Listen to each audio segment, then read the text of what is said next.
సత్య టాక్స్కు స్వాగతం. నేను సిహెచ్వి సత్యనారాయణ. చాలా కాలంగా ఎదురు చూస్తున్న డీలిమిటేషన్కి సంబంధించి కేంద్ర హోంమంత్రి అమిత్ షా ఒక ఇండికేషన్ ఇచ్చారు. 2011 జనాభా లెక్కల ప్రకారం డీలిమిటేషన్ చేస్తామని చెప్పేసి చెప్తున్నారు. అంటే ఇప్పుడు ఈ దక్షిణాది రాష్ట్రాలు, ఉత్తరాది రాష్ట్రాలు వీటికి మధ్య వ్యత్యాసం రావడంతో ఒక రాజీ ఫార్ములాని ఆయన ప్రతిపాదించారు. అదేంటంటే 50% సీట్లు పెంచుతామని చెప్పేసి చెప్పారు. ఈ 50% సీట్లు పెంచితే ఇప్పుడు 543 ఉన్న లోక్సభ స్థానాలు 816కు పెరుగుతాయి. అట్లాగే సైమిల్టేనియస్గా ఉమెన్స్ రిజర్వేషన్ కూడా అమలు జరుపుతానంటున్నారు. దీంట్లో విమెన్కి 273 వస్తాయి. అంటే ఇంతే కాకుండా ఇప్పుడు తెలుగు రాష్ట్రాలకు సంబంధించిన ఇష్యూ కూడా మనకి ఇంపార్టెంట్ కాబట్టి ఈ మొత్తం అన్ని విషయాలు ఇప్పుడు మనతో చర్చించేందుకు సీనియర్ జర్నలిస్టు అన్నవారి బ్రహ్మయ్య గారు మనతో ఉన్నారు. ఆయన అడిగి వివరాలు తెలుసుకుందాం. నమస్కారం అండి బ్రహ్మయ్య గారు. నమస్తే అండి. ఇప్పుడు ఏంటి అసలు ఏం జరగబోతుంది? ఇప్పుడు మీకు ఏమనిపిస్తుంది? నిజానికి డీలిమిటేషన్ అనేది చాలా పెండింగ్ ఇష్యూ. అంతేకాకుండా మనకి రాష్ట్ర విభజన జరిగినప్పుడు ఆ రాజ్య విభజనకు సంబంధించిన చట్టంలో పొందుపరిచారు. ఏమని 175 స్థానాలు ఉన్న ఆంధ్రప్రదేశ్ లో 225 స్థానాలకు పెంచుతామని, అసెంబ్లీ స్థానాలు. అట్లాగే తెలంగాణలో అయితే ఏదైతే ఇప్పుడు ఉన్నాయో వాటి 175, 165, 175కి చేస్తామని చెప్పేసి ప్రస్తావన చేశారు. అయితే ఈ యొక్క డీలిమిటేషన్ వ్యవహారం ఏదైనా చేయాలంటే రాజ్యాంగ సవరణతో ముడిపడి ఉన్నది కాబట్టి విభజన చట్టంలో ప్రత్యేకంగా ప్రస్తావించినప్పటికీ కూడా ఈ అసెంబ్లీ సీట్లు పెంచుదల గురించి అది ఆచరణను నోసుకోలేదు. ఇప్పుడు ఎట్లాగో డీలిమిటేషన్ కి సంబంధించి కేంద్ర ప్రభుత్వం ప్రతిపాదన చేసింది కాబట్టి ఖచ్చితంగా ఇప్పుడు అవకాశం వస్తుందన్నమాట. వీరన్నట్లుగా ఇందాక అమిత్ షా గారు గంపగుత్తగా 50% అని చెప్పి ప్రకటించారు. అంటే ఇది చాలా వివాదాలకి తరబడినట్లుగా అయిందనమాట. గంపగుత్తగా 50% స్థానాలు ఉండే. అంతకుముందు సమస్య ఏమొచ్చిందంటే దీనికి సంబంధించి డీలిమిటేషన్ కి సంబంధించి మనం చూసుకున్నట్లయితే మనకి స్వాతంత్రం వచ్చిన తర్వాత మొదటిసారిగా 42వ రాజ్యాంగ సవరణ ద్వారా మనకి మొట్టమొదటిసారి ఈ యొక్క డీలిమిటేషన్ జరిగింది. అధికార 82 అంటే ఆర్టికల్ 82 ప్రకారం చూసుకున్నట్లయితే ప్రతి 10 సంవత్సరాలకు ఒకసారి మనం యాక్చువల్గా డీలిమిటేషన్ వ్యవహారం చేసుకోవాలి దీనికి సంబంధించి. అయితే ఇదంతా కూడా సవ్యంగా ఎప్పటి వరకు జరిగిందంటే రకరకాలుగా కొన్ని మార్పులు ఉన్నాయి. 71 వరకు కొనసాగింది. అయితే 78లో ఏం చేశారంటే దీన్ని అప్పుడు ఉన్నటువంటి ప్రధానమంత్రి గారు వివిధ కారణాల రీత్యా దీన్ని 71 వరకు చేయకూడదు అని చెప్పేసి ఆపేశారు. అప్పుడు 71 నుంచి చేసినటువంటిది 73లో అమలయ్యి కొత్త స్థానాలు వచ్చినాయి. దీనికి సంబంధించి డీలిమిటేషన్ జరిగింది. అది లాస్ట్ 73లో జరిగినటువంటిది మనకి లాస్ట్ డీలిమిటేషన్. దీనికి సంబంధించి మధ్యలో జనాభాకు సంబంధించి అసెంబ్లీ స్థానాలు అట్లాగే పార్లమెంట్ స్థానాలు ఏమీ మార్పు చేయలేదు, కానీ అసెంబ్లీ స్థానాలని జనాభా ప్రాతిపదికన అక్కడక్కడ కొన్ని చోట్ల మొత్తంగా మార్చలేదు. ఉదాహరణకి అంత ఉమ్మడి కృష్ణా జిల్లాలో అంతకుముందు 17 స్థానాలు ఉండేవి. దాన్ని వాళ్ళు ఏం చేస్తారు, జనాభా ప్రాతిపదికన వాళ్ళు సరి చేసుకుంటూ వచ్చి 16 స్థానాలకు చేశారు. అట్లా రాష్ట్రంలో ఉన్న నియోజకవర్గాల జనాభాలో కొంచెం మార్పులు చేర్పులు చేశారే కానీ నియోజకవర్గాల సంఖ్య మార్చలా. లాస్ట్ జరిగినటువంటి మార్పు 73లో మాత్రమే జరిగినాయి. అప్పటి నుంచి అసలు జరగట్లేదు. దీనికి సంబంధించి 73లో జరిగినటువంటి ఏంటంటే మొత్తం దీనికి సంబంధించి ఇప్పుడున్నట్టు స్థానాలు యథాతథంగా ఉన్నాయి. వాటి నుంచి ఇప్పుడు చెప్తున్నది అంటే 50% గంపగుత్తుగా. ఇంత మీరు చెప్పినట్టుగా పార్లమెంట్ స్థానాలు 816 వస్తుంది. ఇప్పుడు ఆంధ్రప్రదేశ్ లో కూడా 50% అనుకోండి, 25 స్థానాలు ఉన్నాయి ఆంధ్రప్రదేశ్ లో. అదేనండి, 25 38 అయితే పార్లమెంట్ స్థానాలు. అక్కడ 17 వల్ల 26 అవుతాయి. అంతే, 26 అవుతాయి దీనికి సంబంధించి. సో ఇట్లా ఈ మార్పు చేసుకుంటూ వస్తున్నారు. అయితే ఈ మార్పు అంతకుముందు స్టాలిన్ గారు ఈ డీలిమిటేషన్ సంబంధించి జనాభా ప్రాతిపదిక చేస్తా అన్నప్పుడు దక్షిణాది రాష్ట్రాలకు చెందిన ముఖ్యమంత్రులందరూ ఇంచుమించుగా అభ్యంతరం వ్యక్తం చేశారు. ఎందుకంటే జనాభా ప్రాతిపదిక చేసేట్లయితే ఖచ్చితంగా దక్షిణాది ప్రాంతాల్లో స్థానాలు తగ్గిపోతాయి, లోక్సభ స్థానాలు. ఎందుకంటే వీళ్ళు కుటుంబ నియంత్రణను బాగా నియంత్రణ చేయగలిగారు దక్షిణాది రాష్ట్రాల్లో, కారణాలు ఏదైనప్పటికీ కూడా. అటువంటిప్పుడు జనాభా ప్రాతిపదికన చేసినట్లయితే దక్షిణాది రాష్ట్రాల్లో తగ్గిపోతాయి.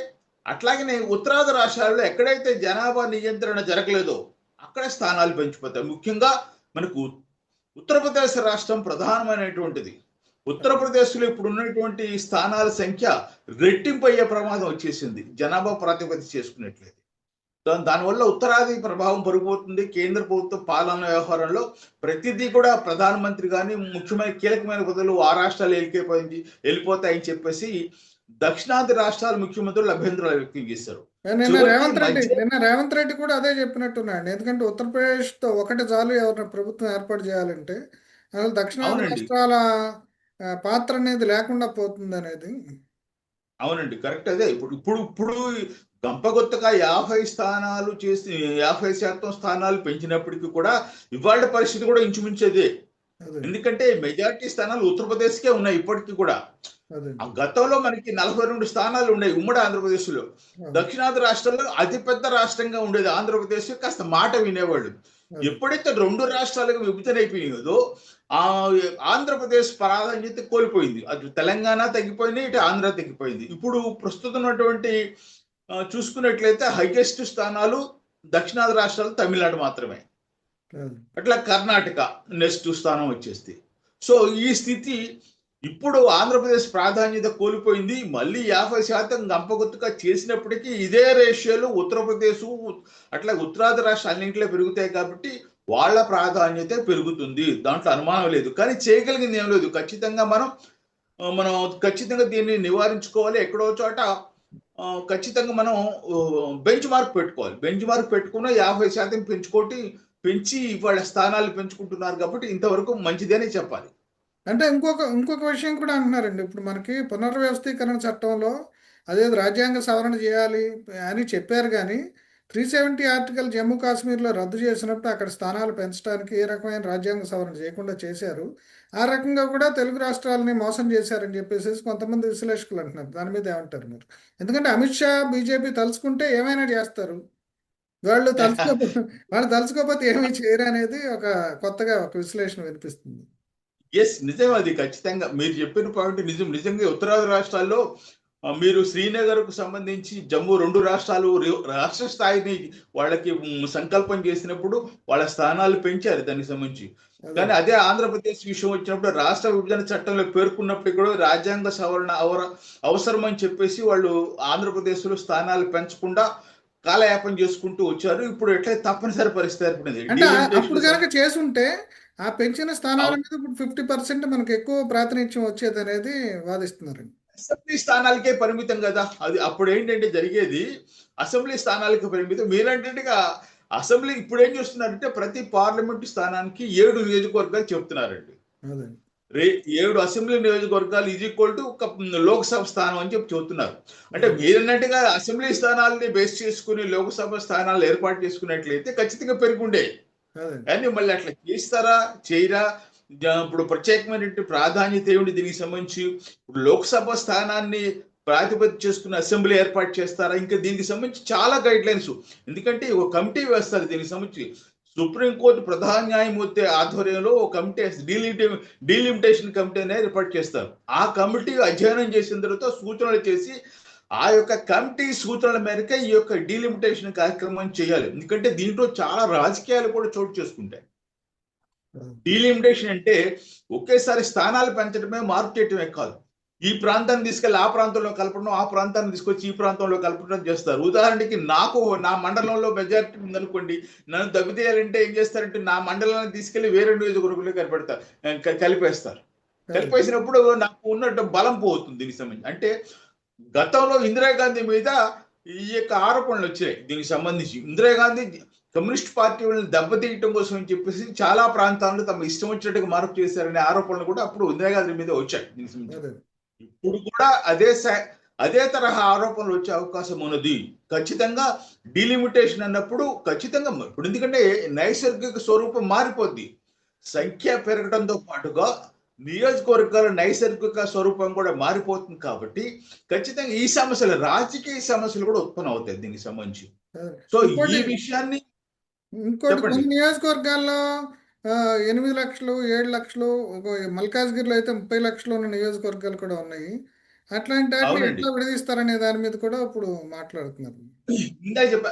ఇప్పుడు అదే రేషనాలిటీ రేపు పొద్దున డీలిమిటేషన్ కమిటీ సూచన చేస్తుంది. లోక్సభకి ఇంత ఇంత జనాభా ఉండాలి, అసెంబ్లీకి ఇంత ఉండాలని చెప్పేసి ఈ డీలిమిటేషన్ కమిటీ కనుక చేసిన సూచనలు బట్టి ఉంటుంది. అయితే తర్వాత మీకు పట్టణీకరణ, ప్రజలు వలస రావటం వంటి కారణాల నేపథ్యంలో చేయటం ప్రారంభంలో ఒక పద్ధతి ప్రకారం చేసినప్పటికీ ఇప్పుడు హైదరాబాద్ లో జనాభా పెరిగిపోతున్నారు. ఇప్పుడు కొత్తగా ఆంధ్ర రాజధాని అమరావతిలో జనాభా పెరిగిపోతున్నారు. ఇప్పుడు అనుకున్నటువంటి నియోజకవర్గాలు పరిస్థితి రేపొద్దున ఉండదండి. ఖచ్చితంగా నియోజకవర్గం అట్లా ఉండిపోతుంది. జనాభా వచ్చి కొత్తగా చేరతారు ఇక్కడ. అదే అప్పుడు మనం ఏదైతే అనుకుంటున్నామో నియోజకవర్గానికి ఇప్పుడు 8 లక్షల వరకు ఉన్నాయి. నియోజకవర్గానికి ఒక్కో చోట 14 లక్షలు అట్లా ఉన్నాయి. అంటే నియోజకవర్గానికి అసెంబ్లీకి 1,25,000 నుంచి 2 లక్షల వరకు ఉన్నాయండి. అట్లా 7 అసెంబ్లీ స్థానాలు కలిపి ఒక లోక్సభ స్థానం కాబట్టి 2 లక్షలు వేసుకుంటే 14 లక్షల వరకు ఉంటుంది లోక్సభకి. అదే 1,25,000 ఓట్లు వేసుకున్నట్లయితే దాదాపుగా 10 లక్షలు 11 లక్షలు ఉంటుంది. సో కాబట్టి రేపు డీలిమిటేషన్ కమిటీ ఏం సూచన చేస్తుంది, దాన్ని బట్టి ఈ యొక్క జనాభా ఎంత ఏమిటి అనేది ఉంటుంది దీనికి సంబంధించి. అంటే ఇంకొక విషయం కూడా అంటున్నారండి. ఇప్పుడు హైదరాబాద్లో ఇప్పుడు అక్కడి నుంచి ఏది ఆంధ్రప్రదేశ్ నుంచి చాలా మంది వలస వచ్చి ఇక్కడ ఉంటున్నారు. వాళ్ళు ఓటేసేదేమో ఆంధ్రప్రదేశ్లో వేస్తారు డిఫరెంట్ నియోజకవర్గాల్లో. ఇప్పుడు అవును. జనాభా లెక్కల్లోనేమో ఇక్కడ చూపిస్తారు, ఓటర్ల లెక్కలోనేమో అక్కడ ఉంటుంది. ఇప్పుడు ఇట్లాంటి కన్ఫ్యూజన్ కూడా ఉందని చెప్తారు. ఏంటి దీని గురించి ఏమైనా చెప్తారు మీరు? వాస్తవం ఇది నిజమండి. చాలా మందికి ఓటు అనేది తమ సొంత నియోజకవర్గంలో, తమ సొంత గ్రామాల్లో ఉంచుకోవాలనే భావన చాలా మందిలో ఉంటుంది దీనికి సంబంధించి. మనం బ్రతకడానికి కోసం హైదరాబాద్ వెళ్ళామని, బ్రతకడానికి కోసం అమరావతి వచ్చామనే భావనలు చాలా మందిలో ఉంటాయి. అందుకోసం వాళ్ళు ఏం చేస్తారంటే తమ మూలాలను మర్చిపోకుండా తమ గ్రామాలను ఓటుగా ఉంచుకుంటున్నారు. అందుకోసం ఇటీవల కొత్తగా ఒక మాట చెప్తున్నారు. ఆధార్ కార్డు ఓటర్లకి లింక్ చేయమని అడుగుతున్నారు. అదే ఈ లింక్ చేసే పక్షంలో చాలా అంశాల్లో మార్పులు వస్తాయి దీనికి సంబంధించి. ప్రతిదానికి బ్యాంక్ అకౌంట్ కి ఆధార్ కార్డు అడుగుతున్నారు, ప్రతిదానికి ఎక్కడికి కరెంటు బిల్లు మార్చాలని అడుగుతున్నారు, అన్నిటికీ అడుగుతున్నప్పుడు ఈ ఓట్లకు ఎందుకు చేయట్లేదు అనేది పెద్ద సమస్యగా ఉంది. ఇది చేస్తే మీరు చెప్తున్నటువంటి సమస్యను అధిగమించే అవకాశం ఉంటుంది. ఈ ఆధార్ కార్డు లింక్ చేస్తుందా లేదా అనేది మనం చూడాలి. చూస్తే ఈ సమస్య పరిష్కారం అవుతుంది. ఇప్పుడు 2029 ఎన్నికల్లో లోపల పునర్వ్యవస్థీకరణ పూర్తయి ఇప్పుడు కొత్త నియోజకవర్గాలతో ఎలక్షన్స్ జరిగే పరిస్థితి కనిపిస్తుందా లేదా? అంటే హోప్ ఇప్పుడు అంటే ఖచ్చితంగా కొంతమంది అనుమానాలు చేస్తారండి. వ్యక్తం చేస్తున్నారు. అప్పుడులోగా అవుతుందా లేదా అది నెక్స్ట్ కోసమేగా ఎలక్షన్. ఇప్పుడు మీరు ఏం చేస్తున్నారు దానికి సంబంధించి జనాభా ప్రాతిపదిక ప్రస్తుతం జరుగుతున్నటువంటి జనాభా లెక్కలకు సంబంధించి లింక్ పెట్టలా. 1971 జనాభాని తీసుకుంటున్నారు. అదే ఆల్రెడీ జరిగిపోయింది కదా 1971 జనాభా అంటే. అది అదే ఎప్పుడో జరిగిపోయింది. కాబట్టి ఈ కొత్త జనాభా వివరాలు సేకరణ అంటే అనే దాంతో 2011 జనాభా లెక్కల ప్రకారం ఇప్పుడు చేస్తారు అనేది చెప్తున్నారు కదా. అవునండి 2011 జనాభా అది జరిగిపోయింది కదా. అది జరిగిపోయింది కాబట్టి అది ఇంక దాంట్లో మార్పులు చేరుకున్నాం. అప్పుడు 2011లో ఉదాహరణకి విజయవాడ 10 లక్షలే ఉందనుకుందాం అనుకోండి. ఇవాళ 20 లక్షలు అవుతుంది. కానీ వాళ్ళు ప్రాతిపదిక ఏం చేసుకుంటున్నారు 2011 తీసుకుంటున్నారు. అట్లా హైదరాబాద్ లో 2011 నాకు తెలిసి 2011 అప్పటికి 50 లక్షల జనాభా దాదాపు ఉంది. ఇవాళ కోటి మంది అని చెప్పేసి చెప్తున్నారు హైదరాబాద్ లో దీనికి సంబంధించి. అంటే మీకు స్థానాలు మీరు చెప్తున్నటువంటి ఇప్పుడు నియోజకవర్గాల్లో పేరుకు ఒకే దాంట్లో జనాభా హెచ్చుతగ్గులు చాలా వస్తాయి ఖచ్చితంగా. ఎందుకంటే అప్పుడున్నటువంటి జనాభా 50 లక్షలు హైదరాబాద్ అయితే ఇవాళ 1 కోటి చిల్లర ఉంది. మరి అటువంటిప్పుడు ఖచ్చితంగా కాన్స్టిట్యున్సీలో ఓటర్ల సంఖ్య ఖచ్చితంగా ఎక్కువగా ఉంటుంది. ఈ యొక్క పరిష్కారాన్ని డీలిమిటేషన్ కాబట్టి ఏం చేస్తుందో చూడాలి మనం. ఎందుకంటే నేను చెప్పాను కదా ఆధార్ లింక్ చేస్తే ఆటోమేటిక్గా వీళ్ళందరూ ఓటర్లు వాళ్ళకి ఎక్కడైతే ఆధార్ కార్డు ఉంటుందో అక్కడికే వెళ్ళిపోద్ది వాళ్ళ ఓటు. అప్పుడు నేను హైదరాబాద్ లో నాకు ఆధార్ కార్డు అక్కడ ఉంది, నేను విజయవాడలో ఓటేస్తానంటే కుదరదు దీనికి సంబంధించి. అదే ఫైనల్ గా ఇది రాజకీయంగా ఎవరికి లాభం అంటారు? ఏమంటారు? రాజకీయంగా అధికార పార్టీలకు లాభము, ప్రతిపక్షాల పరిస్థితి ఏంది? గతంలో కూడా రాజశేఖర రెడ్డి ఉన్నప్పుడు ఆయనకు అనుకూలంగా మార్చుకున్నాడని చెప్పేసి చెప్తున్నారు. ఇప్పుడు ఆ రకంగా చూస్తుంది. సరే ఇందిరాగాంధీ టైంలోనే కమ్యూనిస్ట్ పార్టీని దెబ్బతీయడానికి చేసినట్టుగా చెప్పుకున్నాం కదా. అట్లాగే ఇవాళ కూడా దీనికి సంబంధించి కూడా రాజకీయాలు ఖచ్చితంగా ఉంటాయండి. బీజేపీ వాళ్ళు విస్తరించాలనుకుంటుంది. కాబట్టి ఈ విస్తరించడంలో భాగంగా ఎటువంటి ఎత్తుగడలు వేసేది ఎదురు చూడాలి దీనికి సంబంధించి. కాబట్టి డీలిమిటేషన్ కమిటీకి సంబంధించి న్యాయమూర్తితో పాటుగా చాలా మంది దీంట్లో సభ్యులుగా ఉంటారు. దీనికి సంబంధించి మాజీ న్యాయమూర్తి, సుప్రీంకోర్టు న్యాయమూర్తితో పాటుగా ఇతర రాష్ట్రాలకు చెందిన వాళ్ళు, అట్లాగే మాజీ ఎన్నికల అధికారులు వీళ్ళందరూ ఉంటారు దీనికి సంబంధించి. ఈ డీలిమిటేషన్ కమిటీ రాష్ట్ర స్థాయిలో రాష్ట్ర ఎన్నికల సంఘంతో కలిపి రాష్ట్ర స్థాయి అధికారులను, జిల్లా స్థాయిలో జిల్లా స్థాయి కలెక్టరు ఇతర అధికారులతో సంప్రదింపులు చేస్తుంది వాళ్ళు ఖచ్చితంగా ఈ కమిటీ. చేసిన తర్వాత నివేదిక ఇస్తుంది. మనకి ఎన్నికలు జరగడానికి, లోక్సభ ఎన్నికలు జరగడానికి ఇంకా టైం ఉంది. దాదాపు ఈ టైం సరిపోతుంది. దాదాపు 3 ఏళ్ళు సమయం ఉంది దీనికి మళ్ళీ ఎన్నికలు జరగడానికి. అంటే ఇది రాజ్యాంగ సవరణ చేయాలంటున్నారు కదా అప్పుడు దీనికి సంబంధించి. ఖచ్చితంగా ఇప్పుడేం చేయాల్సిందే రాజ్యాంగ సవరణ. ఎందుకంటే స్థానాల సంఖ్య మారిపోతుంది.